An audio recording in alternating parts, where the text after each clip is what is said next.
तपाईहरुले जिन्दगीमा सुख पाउने, इज्जत कमाउने, राम्रो बन्ने हो भने मेहनत गर्नु। यी मिथ्या कुराका पछि नलाग्ने। अब नआउने भन्ने हुन्छ त भने आउँछ। मजासँग ध्यान लाएर पढ्नु न। पढे गर्ने, रमाउने, खुसी हुने भयो पढ्ने गरे पो हुन्छ। पढाइलाई खतम छ भन्ठान्ने, यो किन पढ्नु पर्यो भन्ठान्ने, अनि कसले ल्याएर त्यसै जागिर दिन्छ त? मेहनतले मात्रै हुन्छ। भाग्य पनि मेहनत गरिने मात्रै आउँछ। अवसर पनि मेहनत गरिने आउँछ।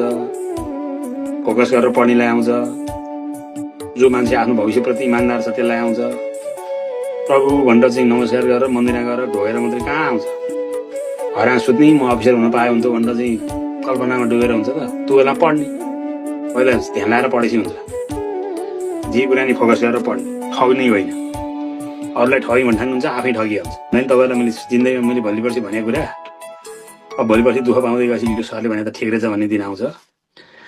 तपाईहरुले जिन्दगीमा सुख पाउने, इज्जत कमाउने, राम्रो बन्ने हो भने मेहनत गर्ने। यी मिथ्या कुराका पछि नलाग्ने, भाग्यका पछि नलाग्ने, यी अरूले मलाई गरिदिन्छन् भनेर पछि पनि नलाग्ने। कसले आएर गरिदिन्छ? आफैले गरे होइन, आफ्नो लागि पढ्नु पनि त पढे होइन, अर्काले गरिदिन्छ। आफ्नो लागि आफैले गर्ने। तपाईलाई ईश्वरले यो सम्झनलाई मस्तिष्क काम गर्न हातखुट्टा दिएको छ। तपाईले आफैलाई गर्नलाई हो, अर्काले ल्याएर गरिदिन्छ त? अर्काले गर्ने ल्याएर गरिदिने भए त आफै गरिहाल्थे। त्यो भएको हुनाले राम्रोसँग पढ्नु पर्यो, ध्यान लाएर पढ्नु पर्यो, सफल बन्नु पर्यो, अनि सबै कुरा एकैचोटि हुन्छ। अब होइन भने त्यही मनमनै यस्तो हुन पाए हुन्थ्यो भन्ने हुन्छ, केही नै।